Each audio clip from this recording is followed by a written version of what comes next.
तिहुअणहिद मधुर विसद वक्काणम् अन्तातीत गुणाणम् रमोचिडाणम् जिद भवाणम्।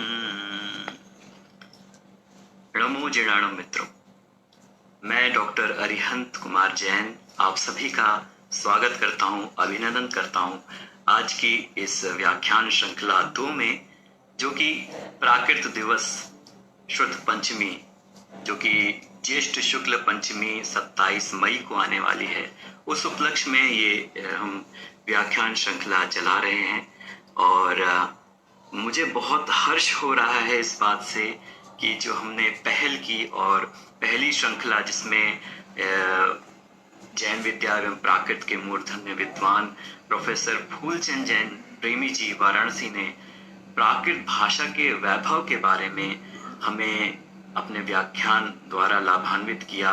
उन्होंने कई बिंदु बताए प्राकृत भाषा के बारे में, साहित्य के बारे में एवं इतिहास के बारे में प्राकृत के, एवं भविष्य में हम प्राकृत को किस रूप में आगे ला सकते हैं, क्या क्या किया जा सकता है, इस बारे में उन्होंने हमें बहुत ही अच्छे रूप में बताया। और मैं आप सभी को शुक्रिया अदा करना चाहता हूँ, धन्यवाद ज्ञापित करना चाहता हूँ कि आप सभी ने इतना अच्छा रिस्पॉन्स दिया है, प्रतिक्रियाएं दी हैं, हमें मैसेज आए हैं, फोन आए हैं इस प्रोग्राम के लिए बधाई देने के लिए, शुभकामनाएं देने के लिए, इस पहले जो श्रृंखला हुई है हमारी उसके लिए शुभकामनाएं देने के लिए कि बहुत अच्छी पहल आपने स्टार्ट की है। और कई लोगों ने कहा है कि लॉकडाउन का इससे अच्छा उपयोग हो ही नहीं सकता है कि हम अपनी प्राचीन भारतीय भाषा को जानने समझने का मौका इतने बड़े बड़े वरिष्ठ विद्वानों से हमें प्राप्त हो रहा है। तो हमारी बस एक छोटी सी कोशिश है। और मैं आपको बता दूं कि ये आयोजन पागत भाषा, जो कि विश्व की पहली प्राकृत मैगजीन है, समाचार पत्र है, जिसके संपादक प्रोफेसर अनेकांत कुमार जी जैन जी दिल्ली हैं, एवं प्राकृत टाइम्स इंटरनेशनल न्यूज़लेटर जो है, उस इन दोनों के तत्वाधान में इस परिचर्चा को श्रृंखला व्याख्यान श्रृंखला को चलाया जा रहा है। तो हम आज भी दूसरी श्रृंखला में प्राकृत भाषा के ही एक अन्य रूप को, एक अन्य उसके पहलुओं को जानने के लिए हम आज यहाँ पर दोबारा से उपस्थित हुए हैं।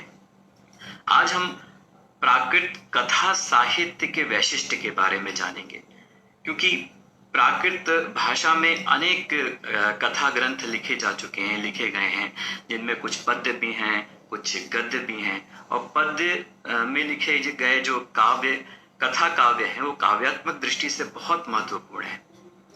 कथाओं की शैली और विविधता ही प्राकृत साहित्य की एक अपने आप में आकर्षण लाता है और यही उसकी प्रसिद्धि है।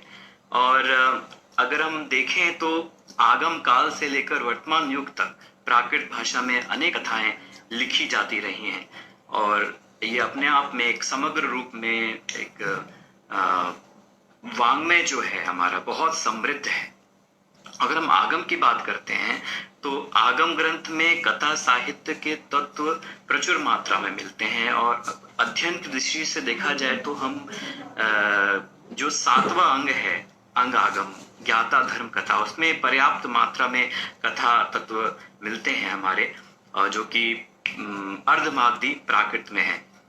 और प्राकृत आगम पर जो व्याख्या साहित्य लिखा गया है उसमें भी कई छोटी छोटी कथाएं आई हैं। अतः हम कह सकते हैं कि प्राकृत कथा साहित्य की अध्ययन की दृष्टि से व्याख्या साहित्य भी अपने आप में एक विशेष महत्व रखता है। तो आज हम इन्हीं बिंदुओं पर चर्चा करेंगे, इसी विषय पर जानेंगे। आज का हमारा विषय है प्राकृत कथा साहित्य का वैशिष्ट्य। और इस विषय पर अपने विशेष व्याख्यान के लिए आज हमारे समक्ष उपस्थित हैं जैन विद्या एवं प्राकृत के देश विदेश में प्रसिद्ध मूर्धन्य विद्वान एवं मोहनलाल सुखाड़िया विश्वविद्यालय उदयपुर के जैन विद्या एवं प्राकृत विभाग के पूर्व विभागाध्यक्ष एवं बौद्ध अध्ययन एवं अहिंसा केंद्र के मानद निदेशक और साथ ही राष्ट्रीय प्राकृत अध्ययन एवं अनुसंधान केंद्र श्रवणबेलगोला के पूर्व निदेशक और अनेक पुरस्कारों से पुरस्कृत, साथ ही राष्ट्रपति पुरस्कार से सम्मानित प्रोफेसर, आदरणीय प्रोफेसर प्रेम सुमन जी जैन जी आज हमारे साथ हैं, जिन्होंने देश विदेश में जैन विद्या एवं प्राकृत विद्या का डंका बजाया है, परचम लहराया है। उन्होंने 1984 में अमेरिका और 1990 में यूरोप की यात्रा के दौरान विश्व धर्म के जो सम्मेलन होते हैं उसमें जैन विद्या एवं प्राकृत के विविध आयामों पर व्याख्यान दिए हैं और इसकी प्रभावना की है। और आज हम उनका स्वागत एवं अभिनंदन करते हैं कि उन्होंने इस पहल के लिए हमें आशीर्वाद दिया एवं हमारी आमंत्रण को, हमारे आग्रह को स्वीकृति प्रदान करके आज हमारे समक्ष उपस्थित हैं, हमारे साथ हैं इस परिचर्चा के लिए। और मैं उनसे अनुरोध करना चाहूँगा कि जो आज का विषय है प्राकृत कथा साहित्य का वैशिष्ट्य, इस विषय पर अपने विचार प्रदान करें और हमें लाभान्वित करें। सर, स्वागत है आपका। मैं कैमरा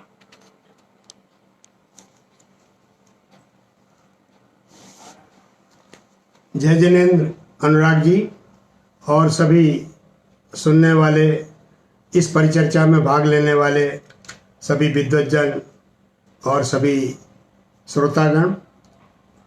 आज का जो विषय श्री अनुराग ने हमें दिया है वह है प्राकृत कथा साहित्य का वैशिष्ट। वास्तव में यह विषय बड़ा महत्वपूर्ण है और इस पर बहुत लंबी चर्चा हो सकती है, लेकिन समय की सीमा के हिसाब से कुछ बातें आपसे इस संबंध में करना चाहता हूँ। उसके पूर्व जो हमारा ये प्राकृत साहित्य का जो श्रुत ज्ञान है उसको नमस्कार करना चाहूँगा। अरिहंत भाषियत्थम गणहर देवे ही गंथियम सम्मम प्रणमामि भक्ति जुत्तो सुदनान महोदयम शिरसा। ये श्रुत पंचमी के उपलक्ष्य में ये जो व्याख्यान माना शुरू की गई, हमारे आचार्यों ने उसी श्रुत ज्ञान रूपी समुद्र को नमस्कार किया है। वास्तव में ये श्रुत ज्ञान जो है ये प्राकृत साहित्य से प्रारंभ होकर के भारत की सारी भाषाओं में, विभिन्न भाषाओं में आज हमारे सामने उपलब्ध है। जब हम प्राकृत कथा साहित्य के वैशिष्ट्य पर चर्चा करते हैं तो उसके पूर्व प्राकृत भाषा और प्राकृत साहित्य के संबंध में भी जानकारी होना चाहिए। और इस विषय पर अभी पूर्व व्याख्यान में, पहले व्याख्यान में प्रोफेसर डॉक्टर फूलचंद जी प्रेमी ने इस पर विस्तार से चर्चा आपके सामने की। वास्तव में हम देखें तो जो इस देश में, इस विश्व में जो भाषाएं प्रचलित हैं, वे भाषाएं कई प्रकार के लक्ष्य को लेकर के प्रचलित हैं। और उन भाषाओं में अगर हम कहें कि हमारे देश की जो प्राचीन भाषा संस्कृत भाषा है, वो बहुजन पंडित समाज की बड़ी नियमबद्ध भाषा है। और आज जो हमारे वर्तमान युग में है, जिसे हम विज्ञान की भाषा कहते हैं, कई भाषा है, लेकिन अगर हम गहराई से सोचें तो प्राकृत न धन की भाषा है, न विज्ञान की भाषा है, प्राकृत हमारे मन की भाषा है। क्यों? बहुत सी भाषाएं सम्मान के लिए, अपने मान बढ़ाने के लिए प्रयोग में ली जाती हैं, उनका उपयोग किया जाता है, लेकिन मान और अभिमान से रहित प्राकृत वास्तव में सम्मान और ज्ञान की भाषा है। इसी प्रकार से आज की बहुत सी भाषाएं, जैसे आजकल का हमारा जो मीडिया है वो कहता है कि ये बाजार की भाषाएं, लेकिन वास्तव में प्राकृत बाजार की नहीं बल्कि घर परिवार की भाषा है। तो इस तरीके से प्राकृत भाषा हमारे जनजीवन से जुड़ी हुई है और हमारे लोक जीवन को प्रस्तुत करने वाली है। ऐसी इस भाषा में जो साहित्य लिखा गया है वह साहित्य आज पूरे भारतवर्ष के लिए, भारतवर्ष के सांस्कृतिक इतिहास के लिए बहुत उपयोगी है। उसी विषय पर मैं कुछ चर्चाएं आपसे करना चाहूँगा। हम जानते हैं कि प्राकृत भाषा का जो साहित्य है, प्राकृत भाषा का जो परिचय है, उसमें कई विद्वानों ने अपना योगदान दिया है। Doctor Jagdish Chandra Jain, doctor Nemichand Shastri, doctor A.N. Upadhyay, doctor Hiralal Jain, doctor Pandit Dalsukh Malvania, इन लोगों ने बहुत अपना जीवन लगा करके प्राकृत भाषा और उसके साहित्य और उसकी विविधता को हमारे सामने उपस्थित किया है। वर्तमान में भी लोग इस भाषा के प्रचार में हमारे सामने लगे हुए हैं। हम जब प्राकृत कथा साहित्य पर चर्चा करते हैं तो जैसा अभी अरहंत अनुरागी ने कहा कि वास्तव में हमारा प्राकृत कथा साहित्य आगम साहित्य से प्रारंभ हो गया था। आगम के जो ग्रंथ हमें प्राप्त होते हैं बहुत लंबे चौड़े ग्रंथ हैं, बहुत विविध ग्रंथ हैं। उन ग्रंथों को हमने 4 भागों में विभाजित किया है।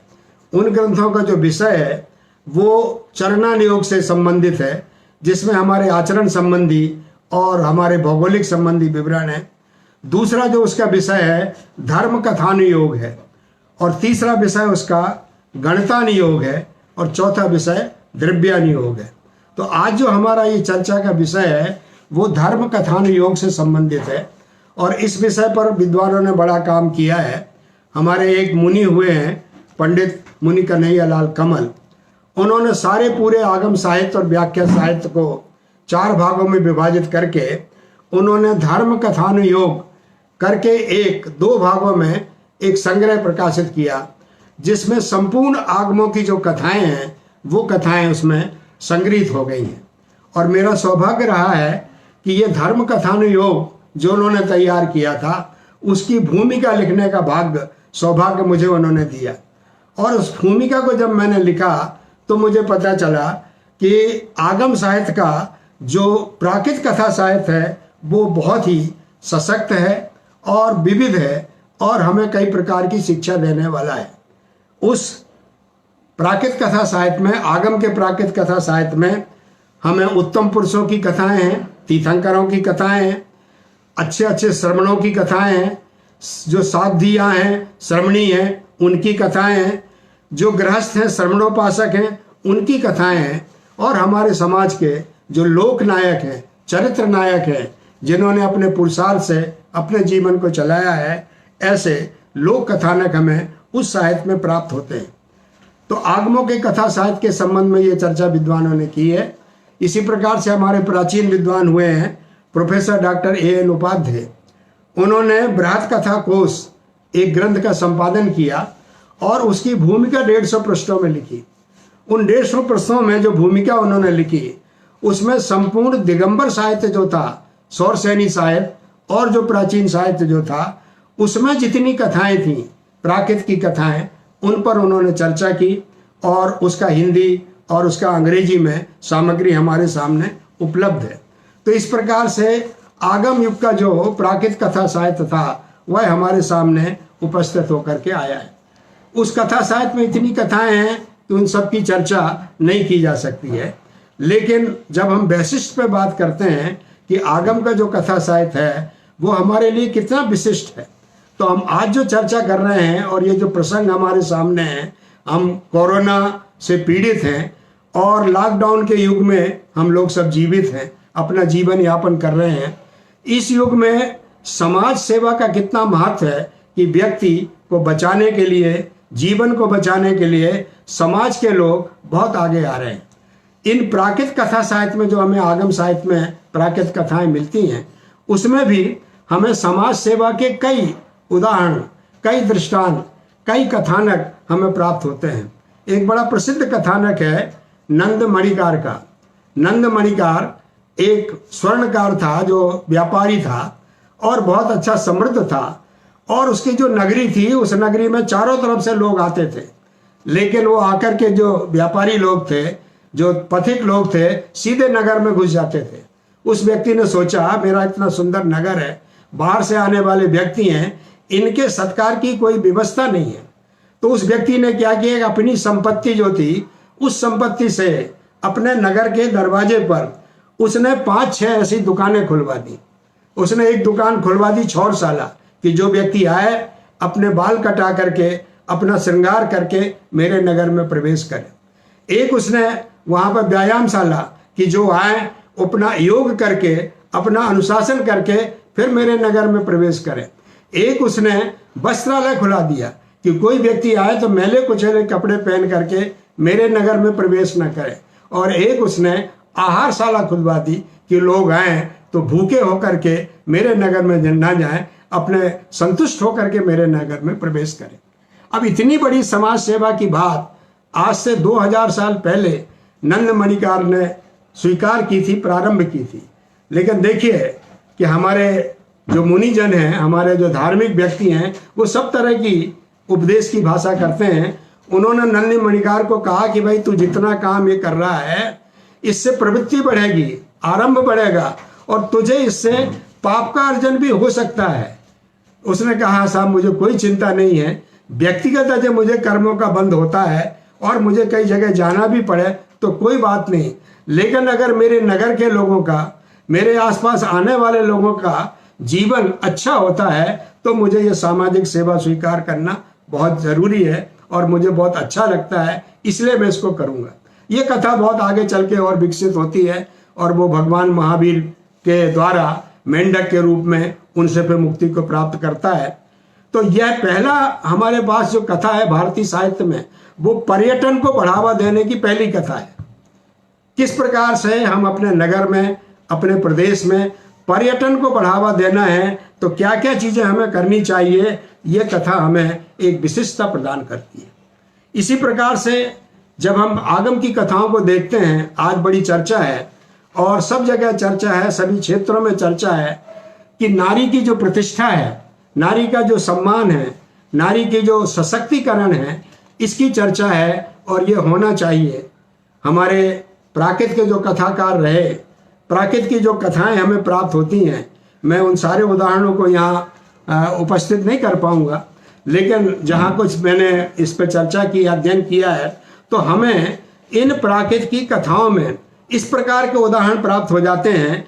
वास्तव में एक कथा हमें महासती चंदनवाला की मिलती है। वह कथा प्रसिद्ध है, इसलिए मैं चर्चा में यहाँ नहीं लाना चाहूँगा।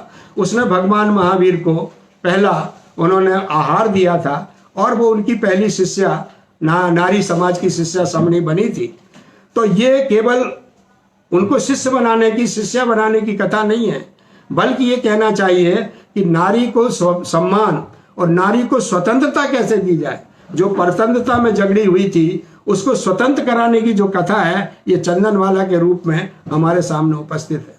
इसी प्रकार से नारी में कई प्रकार के गुण हैं, उन गुणों को कैसे पहचान है, तो हमारे प्राकृत कथा साहित्य में, आगम के कथा साहित्य में एक रोहिणी की कथा आती है और प्रसिद्ध कथा है, इसलिए उसकी चर्चा मैं नहीं करता। उसमें एक सेठ अपनी 4 बहुओं की गुणों की प्रतीक्षा करना चाहता है, जड़ों की परीक्षा करना चाहता है और जो सर्वश्रेष्ठ गुण वाली नारी है, उस नारी को अपनी पूरी संपत्ति का अधिकार देके ग्रह की स्वामिनी बना देता है।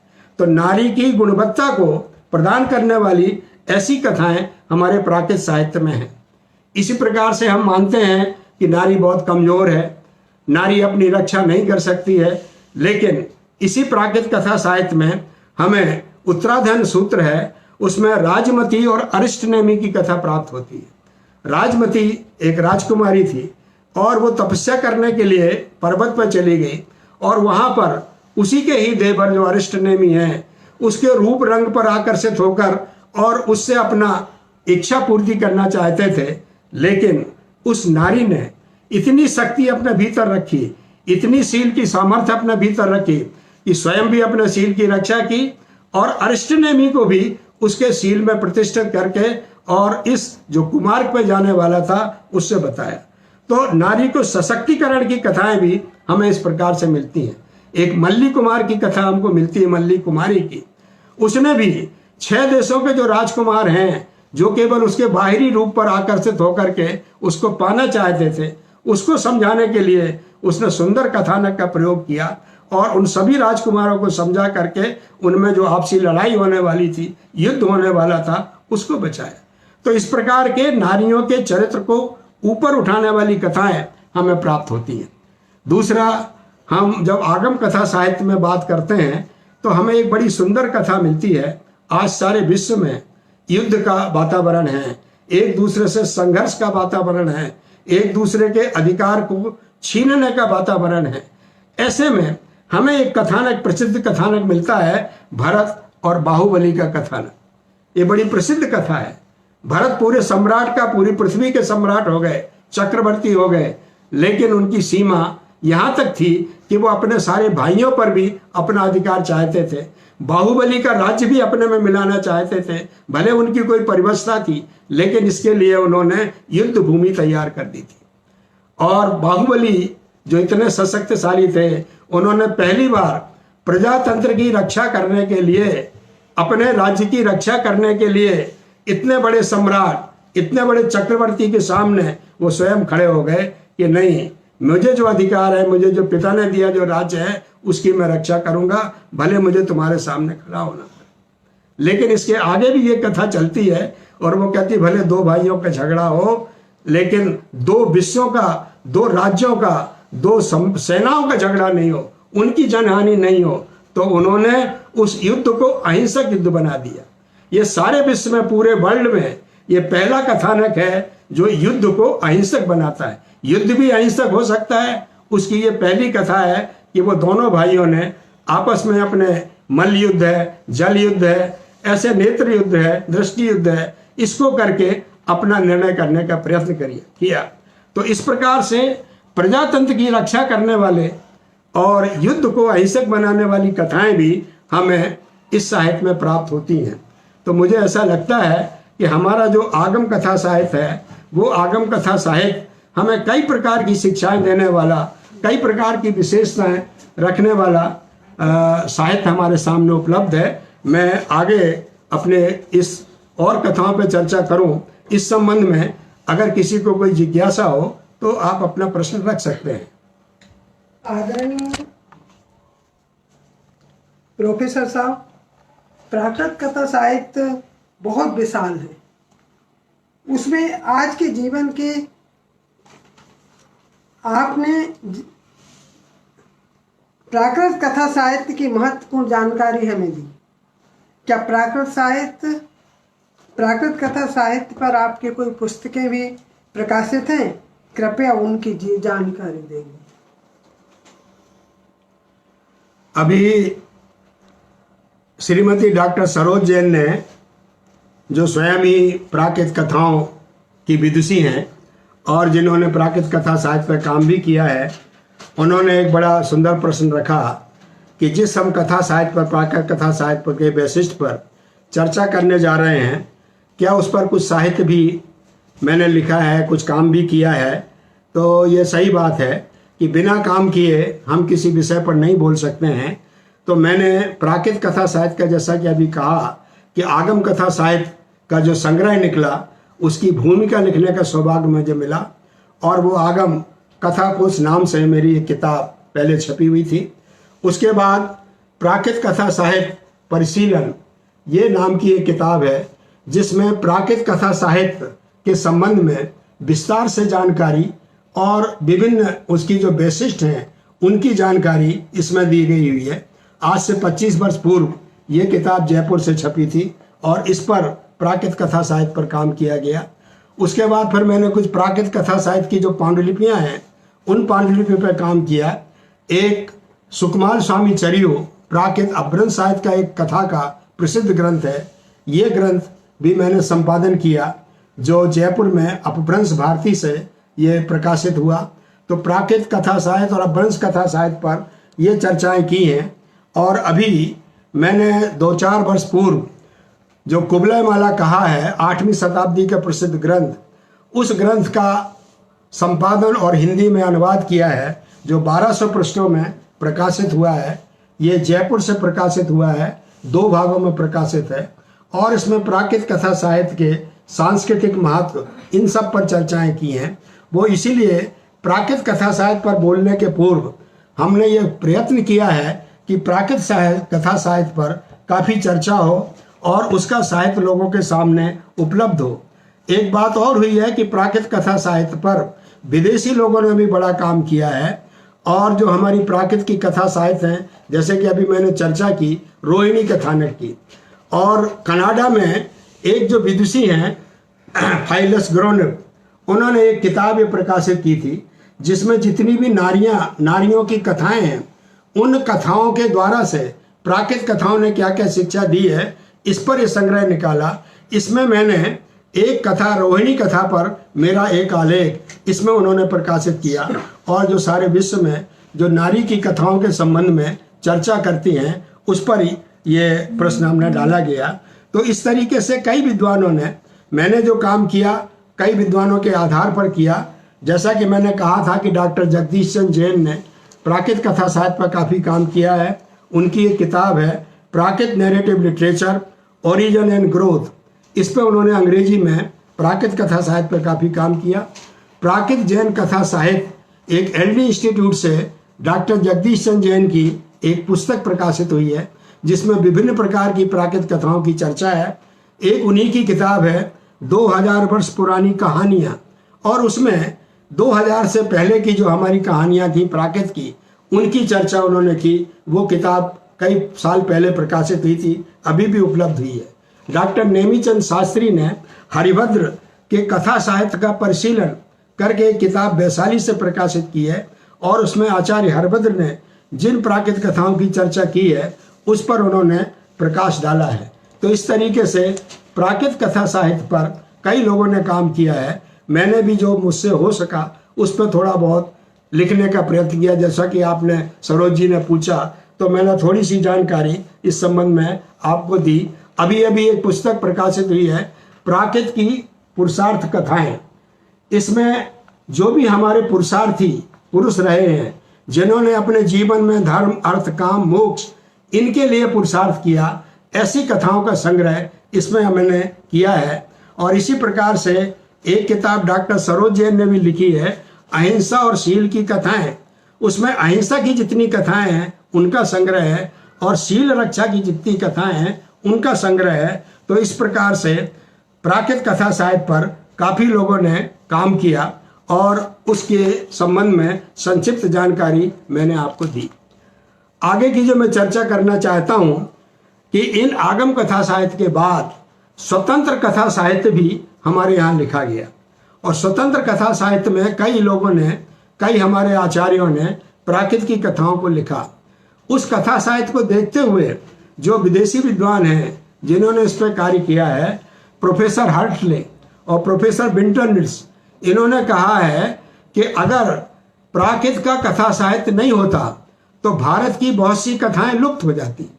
उन्होंने भारतीय लोक कथाओं को जिंदा रखने का प्रयत्न अगर किया है तो इन जैन कथाकारों ने किया है। उसमें पंचतंत्र का हम लोग सब नाम सुनते हैं। पंचतंत्र की कथा, अभी पंचतंत्र की कथा का जो विकास हुआ है वो जैन परंपरा के द्वारा हुआ। उस पर कई विद्वानों ने कार्य किया है। अभी समय कम है, उसकी चर्चा नहीं करते। लेकिन इन प्राकृत कथाओं की विशेषता रही है कि उन्होंने दूसरी कथाओं को भी हमारे सामने महत्व दिया है। दूसरा, प्राकृत कथा साहित्य की एक विशेषता यह रही, जो कि मैं कई बार कहता हूँ कि ये प्राकृत कथा साहित्य या प्राकृत के जो साहित्यकार हैं या प्राकृत के जो चिंतक हैं, प्राकृत का जो समाज है, वो इस भारतवर्ष में आज तक जिंदा क्यों है, आज तक उसको जीवंतता क्यों मिली है। तो उसके पीछे कारण यही है कि उन्होंने भारतवर्ष की जो लोक कथाएं थी, लोक में जो प्रचलित चरित्र थे, उनको जिंदा रखने का प्रयत्न किया। जैसे उदाहरण के तौर पर राम कथा और कृष्ण कथा हमारे देश में बहुत प्रसिद्ध है। अभी रामायण भी चल रहा है, महाभारत भी चल रहा है। ये रामायण और महाभारत की जो कथाएं हैं, ये कैसे हमारे बीच तक अभी तक आ गई। तो केवल ऐसा नहीं था कि वाल्मीकि ने लिख दिया और तुलसीदास ने लिख दिया और वो राम कथा जिंदा रह गई। इस बीच में 2000 वर्षों में कई जैन आचार्यों ने राम कथा के ग्रंथ लिखे हैं, और वो कथा ग्रंथ इतने प्रसिद्ध रहे कि उन्होंने राम कथा को अपनी दृष्टि से, अपनी समाज में, अपने पाठकों के बीच में जिंदा रखा। और उसमें जो हमारी कृष्ण कथा है, उसमें प्राकृत का सबसे पहला ग्रंथ मिलता है वसुदेव हिंडी। वसुदेव हिंडी का अर्थ यह है कि जो कृष्ण के पिताजी थे वसुदेव, और हिंडी का मतलब होता है भ्रमण, घूमना।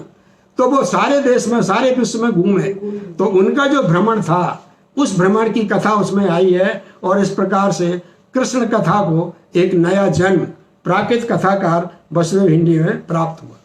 इसी प्रकार से दूसरी शताब्दी के एक कवि हुए हैं विमल सूरी। उन्होंने पहुमचर्यम नाम का ग्रंथ लिखा। पहुमचर्यम का मतलब है पद्मचरित। पद्म कहते हैं राम को, राम का दूसरा नाम है पद्म।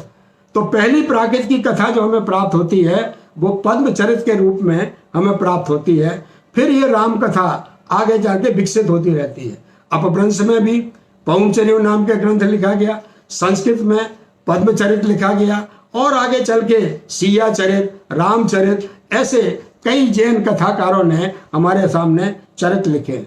तो इस प्रकार से हमारी जो लोक कथाएं थी, लोक में प्रचलित कथाएं थी, उनको जीवित रखने का प्रयत्न इन भारतीय जो प्राकृतिक कथाएं थी उनकी ये विशेषता रही है कि उन्होंने लोक कथाओं को हमारे सामने जीवित रखा है। एक और ग्रंथ हमें प्राप्त होता है और वो ग्रंथ है भगवती आराधना, 4वीं शताब्दी का ग्रंथ है। और उस ग्रंथ में कई कथाएं, 128 कथाएं हमें प्राप्त होती हैं।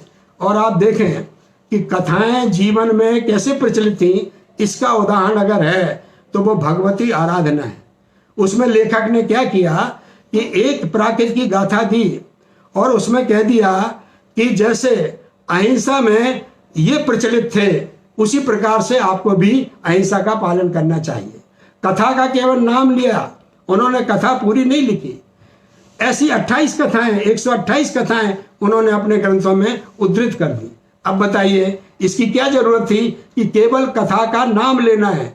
सुकमाल मुनि जैसे तपस्या में बहुत प्रसिद्ध रहे, वैसे आप भी तपस्या में प्रसिद्ध बने।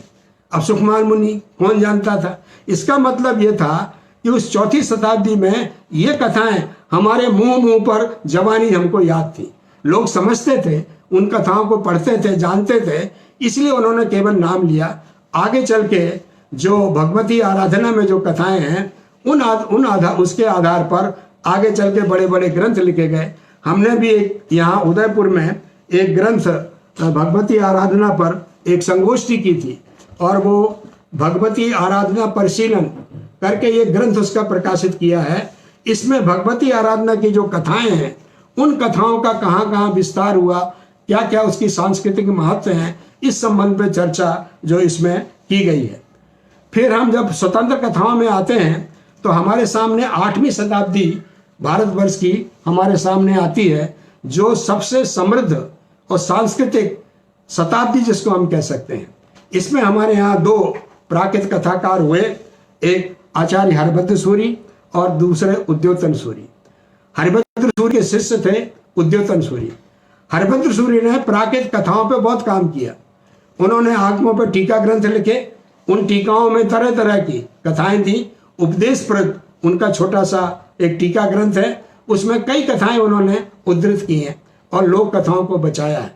उनकी प्रसिद्ध कथा है सम्राय कहा, और सम्रादित्य कथा में उन्होंने निदान कथा का एक बहुत बड़ा उदाहरण हमारे सामने रखा है।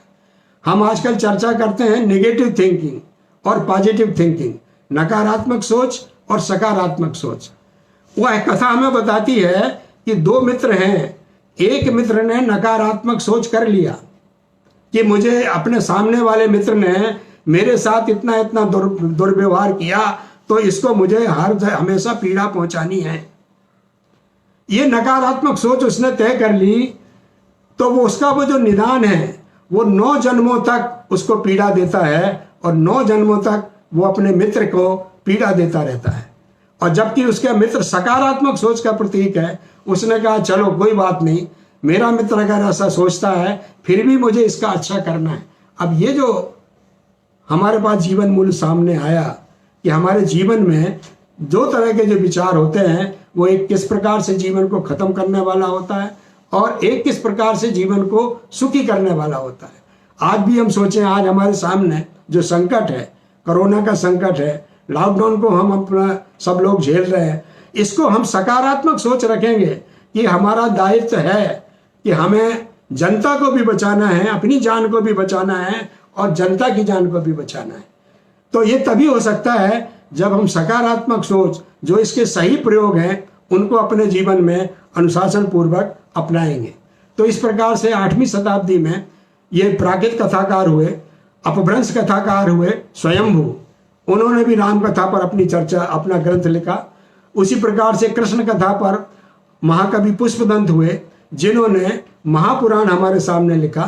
संस्कृत में भी आदि पुराण और महापुराण जिनसेन विद्वानों के द्वारा हमारे सामने लिखे गए, गुणसेन विद्वानों के द्वारा लिखे गए। ये सारा 8वीं शताब्दी का साहित्य हमें जो है पुरुषार्थी बनाने का साहित्य है। हमारे सामने ऐसे नायक, ऐसे पात्र हमारे सामने वो उपस्थित करते हैं जो हमें पुरुषार्थ की शिक्षा देते हैं। उन बड़े पुत्रों की कथाएं हैं जिन्होंने संकटों से डरा नहीं, संकटों को झेलते हुए उन्होंने अपनी संस्कृति को बचाया, अपने व्यापार को बचाया, आपने अपने आसपास के वातावरण को बचाया। तो वास्तव में ये कहना चाहता हूँ कि 8वीं शताब्दी का जो प्राकृत कथा साहित्य है वो भारत के सांस्कृतिक इतिहास का साहित्य है। उस साहित्य के बिना हम भारतीय संस्कृति का इतिहास नहीं लिख सकते। कहाँ कहाँ विदेश में हमारे साथ क्या व्यापार होते थे, कैसे वहाँ पर हम जाते थे, कैसे वहाँ के लोग आते थे, कैसे रहते थे, लोग क्या खाते थे, क्या भाषा बोलते थे, इन सब की चर्चाएं हमें इस प्राकृत कथा साहित्य में प्राप्त होती हैं। और इस तरीके से हम प्राकृत कथा साहित्य की कई विशेषताओं को अपने बीच में अपने जीवन को सुखी करने में लगा सकते हैं। एक मैं पक्ष और लेना चाहूँगा प्राकृत कथा साहित्य का, और वो प्राकृत कथा साहित्य का पक्ष है कि हमारे प्राकृत कथा साहित्य में खाली धर्म की कथाएं नहीं है, अहिंसा की कथाएं नहीं है, शील रक्षा करने की कथाएं नहीं है, बल्कि प्राकृत कथा साहित्य में बुद्धि कौशल्य की भी कथाएं हैं। बुद्धि की कुशलता क्या है, हमारी उत्पन्न बुद्धि जो है, किस प्रकार से प्रत्युत्पन्न बुद्धि, कैसे हम हाजिर जवाबी बने, इसकी कथाएं भी हमें प्राकृत कथा साहित्य में मिलती हैं। आज हम बहुत नाम जानते हैं अकबर बीरबल का नाम, और बीरबल के सामने कोई समस्या हो, उस समस्या का वो तुरंत समाधान सामने उपस्थित कर देता था। ये कहाँ से आई, ये प्रवृत्ति कहाँ से आई, कहाँ से अकबर बीरबल की ये कथा पैदा हुई? तो हम देखते हैं कि हमारे प्राकृत कथा साहित्य में बुद्धि चातुरी की ऐसी हजारों कथाएं हैं, और उन कथाओं का जो नायक है वो है अभय कुमार। राजा श्रेणिक का पुत्र था अभय कुमार, जो किसी तरीके से राज्य में स्थापित नहीं हो पाया, उसको बाहर देश निकाला मिल गया था, लेकिन बुद्धि में इतना चातुर्य उसके था कि कोई भी समस्या उसके सामने रखें तो तुरंत उसका हल हमारे सामने उपस्थित कर देता था। मैं सारी चीज़ें तो आपके सामने नहीं रख सकता, लेकिन उससे जो प्रश्न कुछ किए गए वो आपको उदाहरण के तौर पर एक दो रखना चाहता हूँ। जब वो अभय कुमार आया तो लोगों ने कहा भाई इसको दंड देना चाहिए, तो राजा ने कहा क्या दंड दें? तो उनके मंत्री ने कहा कि ऐसा करो, कठिन से कठिन समस्या इसके सामने भेज दो, और अगर वो पूरा नहीं करेगा तो उसको और उसके पूरे गांव वालों को सबको दंड दिया जाएगा। तो मंत्री ने एक समस्या भेज दी और कहा कि भाई तुम गांव में रहने वाले हो, हमारे राजभवन में तो सब कुछ है, हमारे राजकोष में सब कुछ है, लेकिन रेत की बनी हुई रस्सी नहीं है, बालू की बनी हुई रस्सी नहीं है। तुम रेत से रस्सी बना करके हमारे यहाँ भेज दो 8 दिन में, अन्यथा हम पूरे गांव वालों को राजा जो है दंड देगा। अब सब घबरा गए कि रेत की रस्सी किसने देखी, कब बनी, कैसे बनेगी, क्या करें? तो सब अभय कुमार के पास गए कि भाई इसका जवाब भेजो। उसने कहा कोई बात नहीं, जवाब भेज देते हैं। और उसने जवाब क्या भेजा कि राजन, हम लोग तो गांव के बिना पढ़े लोग हैं, हमने कभी इस प्रकार की रस्सी देखी नहीं, तो आप ऐसा करें कि आपके राजकोष में जो रेत की रस्सी पड़ी हो वो हमारे यहाँ भिजवा दें, हम वैसी की वैसी बना करके आपको दूसरी रस्सी भेज देंगे। जवाब कहाँ से मिलता, वो बात खत्म हो गई। इसी प्रकार से एक फिर मंत्री ने तंग करने के लिए उनको कहा भाई तुम्हारे गांव का जो कुआं है उसका पानी बहुत मीठा है, हमारे गांव का जो कुआं है, हमारे शहर का जो कुआं है उसका जो पानी है वो मीठा नहीं है, तो तुम अपने यहाँ के जो मीठे पानी का कुआं है वो हमारे शहर में ला करके ले आओ उसको, और यहाँ राजा को उसका उपयोग करने दो। अब कुएं को कैसे ले जाए? सारे नगरवासी, सारे गांव के लोग फिर अभय कुमार के पास गए। अभय कुमार ने कहा कोई बात नहीं। उसने फिर चिट्ठी लिखी कि राजन, हम गांव के रहने वाले बिना पढ़े लिखे लोग कभी शहर गए नहीं, हमारे गांव का कुआं भी शहर नहीं गया। आप ऐसा करें कि आप अपने यहाँ के कुएं को भेज दें, उसके साथ हम अपने यहाँ का जो पानी, मीठे पानी का कुआं है वो आपके यहाँ भेज दें। ऐसी एक नहीं, हजारों कथाएं प्राकृत कथा साहित्य में हमें प्राप्त होती है। तो इस तरीके से ये बुद्धि चातुर्य की कथाएं भी प्राकृत साहित्य में उपलब्ध हैं, और ये हमारे बौद्ध चातुर्य को बढ़ाने वाली हैं। और भी कई प्रकार की विशेषताएं हमें प्राकृत कथा साहित्य में प्राप्त होती हैं। मैं आगे कुछ विषयों पर आपसे चर्चा करना चाहता हूँ। उसके पूर्व अगर कोई जिज्ञासा हो तो आप अपनी जिज्ञासा रख सकते हैं इस समय। जय जिनेंद्र डॉक्टर साहब, आप बहुत सुंदर व्याख्या अपने प्राकृत कथाओं पे की है। आप मुझे ये बताइए, प्राकृत साहित्य के प्रचार प्रसार में दक्षिण भारत में भी कुछ कार्य हो रहा है? कृपया इसकी जानकारी देंगे।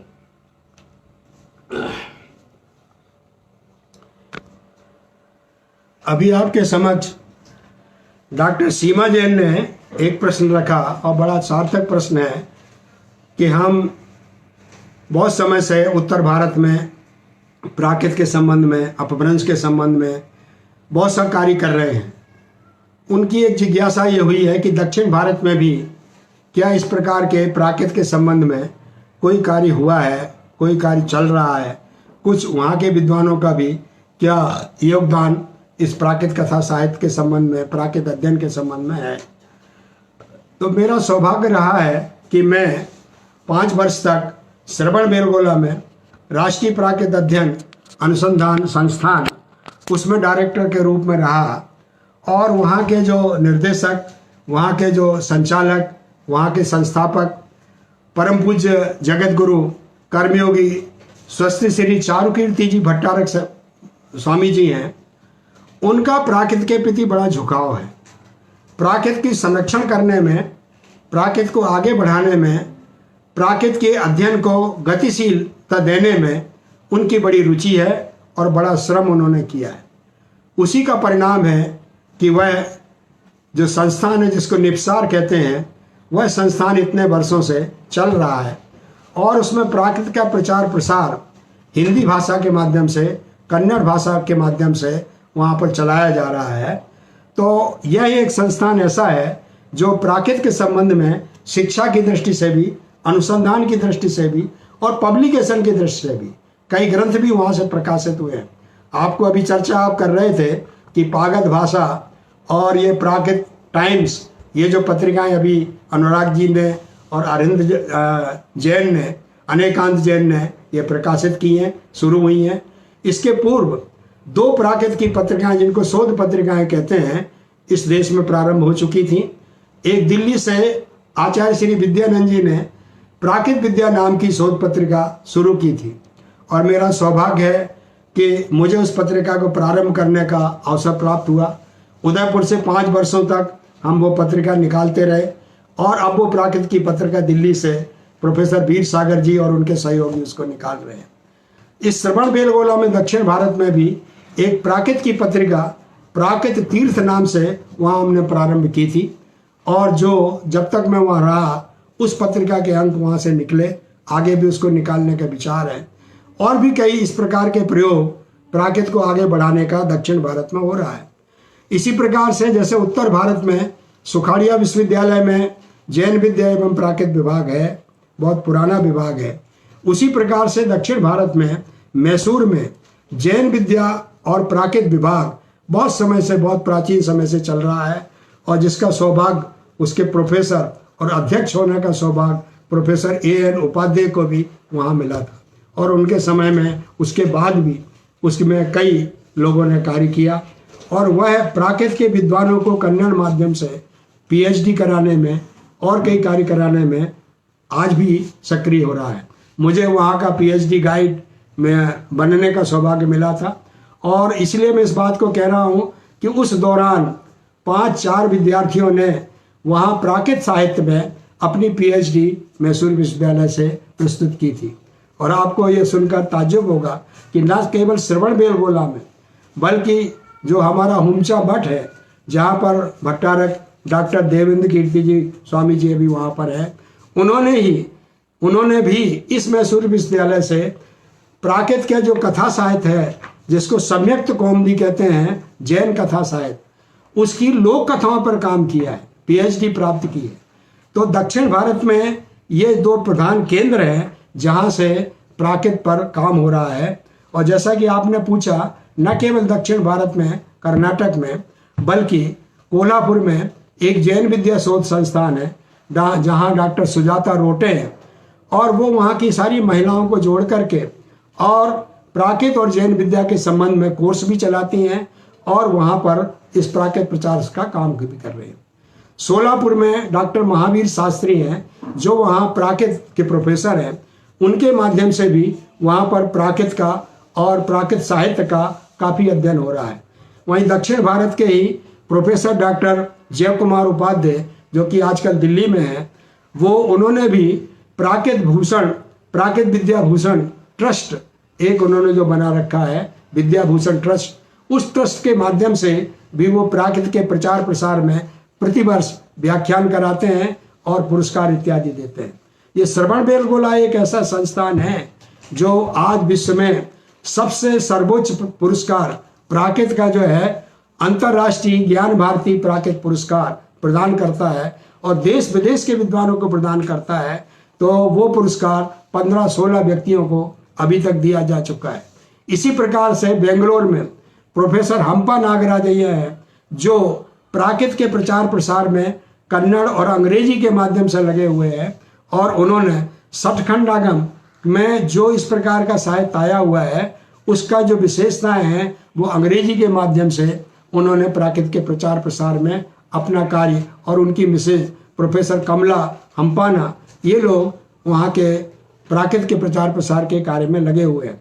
तो इस तरीके से दक्षिण भारत में जो आपने पूछा, मुझे लगता है कि जितना उत्तर भारत में कार्य होता है, हमारे सारे आचार्य तो दक्षिण भारत के हैं ही हैं और उन्होंने प्राकृत के सारे ग्रंथ लिखे हैं, लेकिन वर्तमान में भी दक्षिण भारत में इस प्रकार का कार्य हो रहा है। कई जगह कार्य प्रारंभ हुए लेकिन हम उसको जीवित नहीं रख पाए, उसको आगे नहीं बढ़ा पाए। मेरा एक सौभाग्य मिला था हैदराबाद जाने का।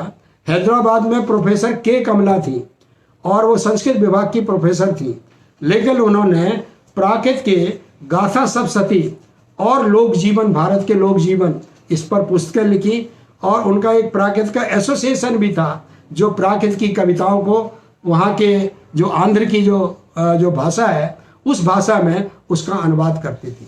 और मुझे कहने में एक प्रसन्नता और हो रही है कि इसी दक्षिण भारत में ही श्रवणबेलगोला से ही जब मैं वहाँ पर था और आचार्य ज्ञान सागर जी महाराज का चतुर्मास वहाँ पर था, तब विद्वानों की एक समिति ने वहाँ पर भारतीय प्राकृत स्कॉलर सोसाइटी इस संस्था की स्थापना की थी जो 7-8 वर्षों से निरंतर चल रही है और जिसमें देश विदेश के प्राकृत के विद्वान जिससे जुड़े हुए हैं और जिनका कार्य बराबर चल रहा है। तो इस तरीके से प्राकृत कथा साहित्य के वैशिष्ट ने इतना प्रभावित लोगों को देश विदेश में, उत्तर में और दक्षिण में किया है कि जिससे हम प्राकृत कथा साहित्य की विशेषताओं को जान सकते हैं। मैं कुछ विशेषताओं के संबंध में और चर्चा आपसे करूं, इस संबंध में अगर कोई और जिज्ञासा हो तो आप रख सकते हैं।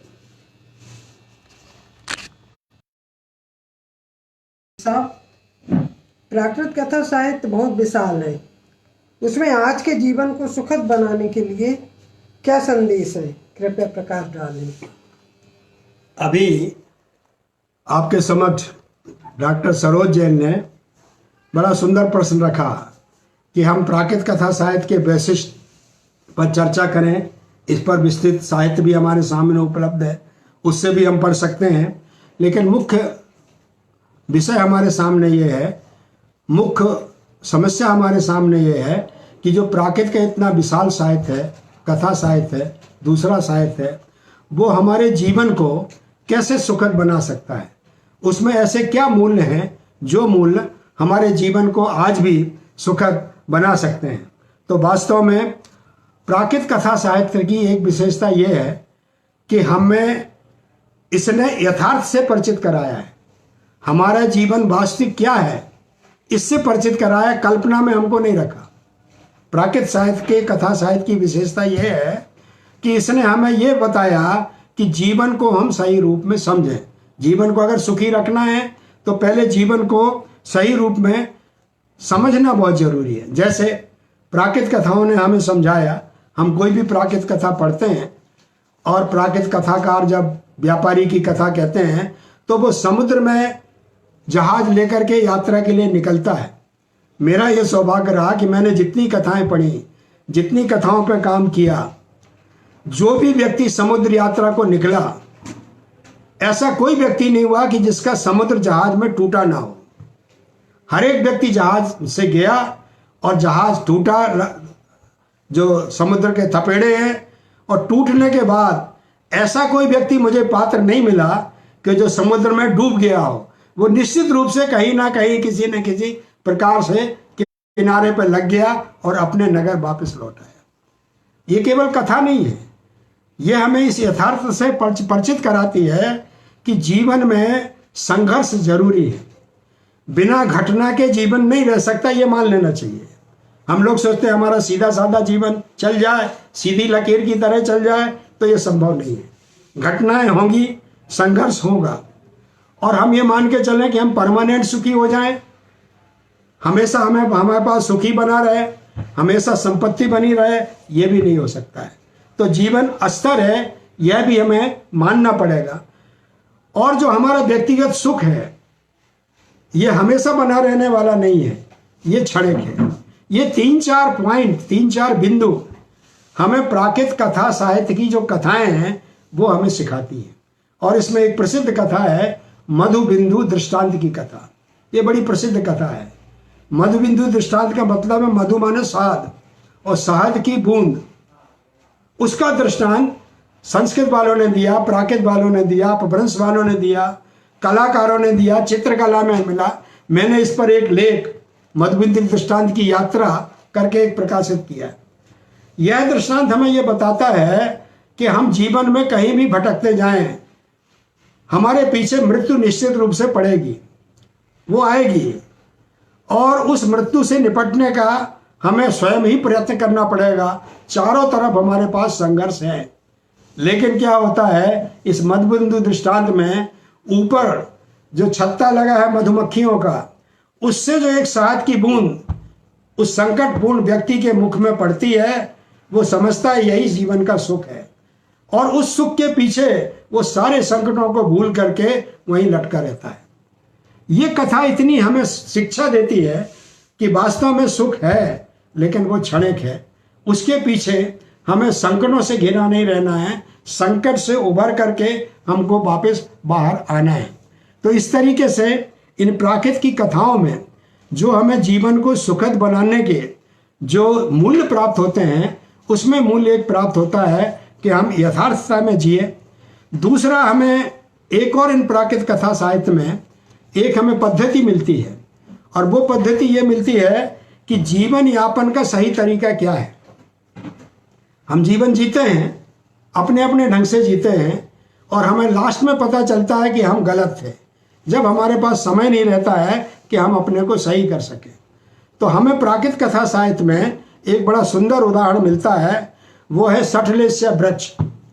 सठलेस्य वृक्ष का मतलब है कि 6, सठ माने 6, और लेस्य हमारे मन की भावनाएं। मन की 6 हमारी जो भावनाएं हैं, वे हमारे जीवन को नियमित करती हैं, नियमन करती हैं, हमें कैसे चलाती हैं, ये रास्ता बताती है। ये हमारे ऊपर निर्भर है कि हम अपने जीवन को संतोष से जिए, हम अपने जीवन को कम से कम चीज़ों में अपना जीवन यापन करें। हम मिनिमाइजेशन कितना कर सकते हैं, ये हमें इस सठलेस्य वृक्ष के द्वारा हमें शिक्षा प्राप्त होती है। समय उतना नहीं है कि मैं पूरी कथा आपको बताऊं, लेकिन इस पर कई मैंने निबंध लिखे हैं, कई जगह इसकी चर्चा की है, कई चित्रकार ने इस पर चित्र बनाए हैं, और हमें ये बताते हैं कि वास्तव में हमें जो सहज उपलब्ध है, जैसे अभी चर्चा हुई थी कि हमारे लोकल में जो कुछ उपलब्ध है, हमारे स्थानीय जो उपलब्ध है, उससे हम अपना जीवन यापन करें, उसको हम महत्व दें, इधर उधर की चीज़ों को हम आकर्षण में ना जाएं। ये वास्तव में हमें इस प्राकृत कथा साहित्य ने ये सिखाया है कि हमें जो उपलब्ध है और हमारी जितनी ज़रूरत है, उतना हमारा आसपास के जीवन में हमें वो चीज़ें उपलब्ध हैं। तो क्यों ना हम उनसे अपने जीवन को बचा लें, अपने जीवन को चला लें। तो इस प्रकार से मिनिमाइजेशन, जिसे कहते हैं कि कम से कम साधनों में अपने जीवन को चलाना, अगर हम ऐसा करें तो हम प्राकृत कथाओं में से अपने जीवन को जो सुखी बनाने के सूत्र हैं, वो सूत्र हम खोज सकते हैं। हमें एक छोटा सा और उदाहरण मिलता है प्राकृत कथा साहित्य में कई जगह, और ये कहा गया कि हम जीवन जीते हैं, भोजन करते हैं, खाना खाते हैं, सोते हैं, बैठते हैं, व्यापार करते हैं, बाहर जाते हैं, गमन करते हैं, इन सब में जो क्रिया करते हैं उनमें हिंसा होती है, क्योंकि जीव सब जगह भरे हुए हैं। और हम कोई भी हाथ हिलाएंगे तो भी हिंसा होगी, भोजन करेंगे तो भी हिंसा होगी, खेती करेंगे तो भी हिंसा होगी। तो हम कैसे अहिंसक रह करके और जीवन यापन कर सकते हैं? तो इसमें एक बड़ा सुंदर ढंग से हमें एक उदाहरण दिया गया और प्राकृत कथाकार ने एक छोटा सा हमें सूत्र दिया और उन्होंने कहा, जयम चरे, जयम चिट्ठे, जय मासे, जयम सहे, जयम भुंजन तो भाषण तो पाप कम्मम न बंधे। कथाकार तो ये कहता है कि जयम का मतलब है जतन पूर्वक, सावधानी पूर्वक। हम रास्ते में चलते हैं और पत्थर पर ठोकर मारते हुए चलते हैं जिसका कोई मतलब नहीं है, अपने जूते से चीज़ों को उड़ाते हुए चलते हैं जिसका कोई मतलब नहीं है।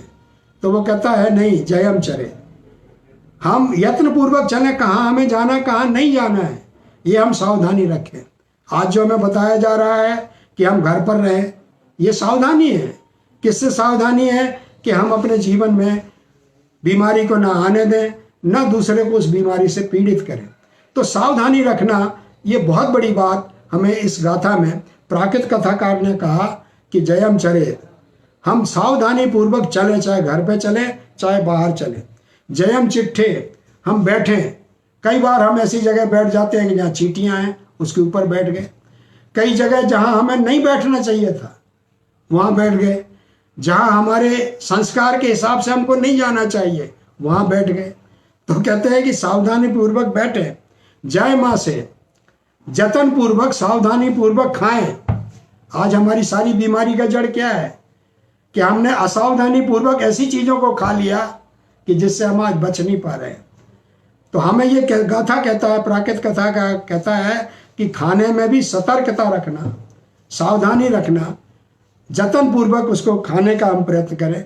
कई बार हम सोते हैं, बाबा रामदेव जी कहते हैं सोने के तरीके क्या हों।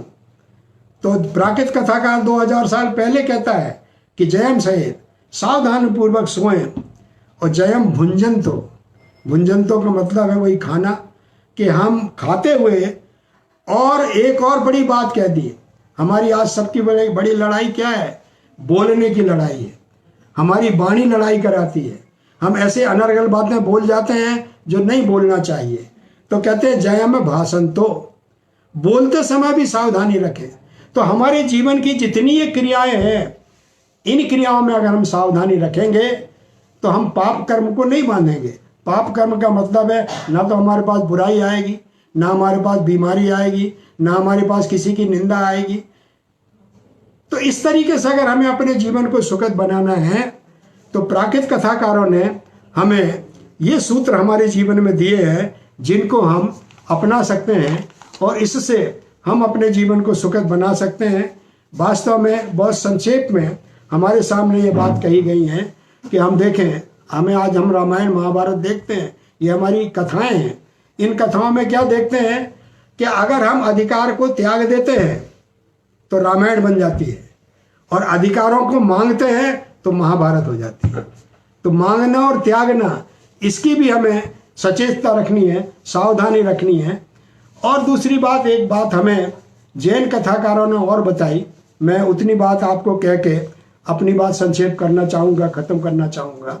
और ये बताया कि ज़िंदगी में कुछ भी करो, तुम गृहस्थ हो, श्रावक हो, तो ये 4 चीज़ें तुम्हें ज़रूर करनी है। 4 चीज़ें क्या करनी है?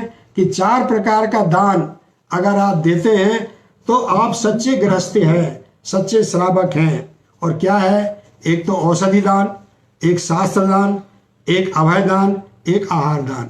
औषधि का मतलब है कि हमारा जितना प्रयत्न हो, हमारे पास जितने साधन हो, हम ये प्रयत्न करें कि हमारे आसपास कोई बीमार न रहे, हम उसकी सेवा करें। शास्त्र दान का मतलब है कि हमारे पास कोई अज्ञानी न रहे, जितना हम दे सकते हैं ज्ञानी बनाने का प्रयत्न करें। अभय दान का मतलब क्या है? कि हम अपना ऐसा जीवन जिए कि दूसरों को जीने में तकलीफ ना हो, दूसरों को जीने में भय ना लगे, हमारे कारण से भय पैदा ना हो। और अंतिम है कि हम जितना स्वयं भोजन करते हैं, जितना स्वयं उपभोग वस्तुओं का करते हैं, आहार दान, हम दूसरों को उतना थोड़ा बहुत भी जो हमसे हो सकता हो दूसरों को भी भोजन देते रहे, आहार देते रहें। तो इस प्रकार से जीवन को सुखद बनाने के ऐसे कई साधन हमारे सामने दिए गए हैं।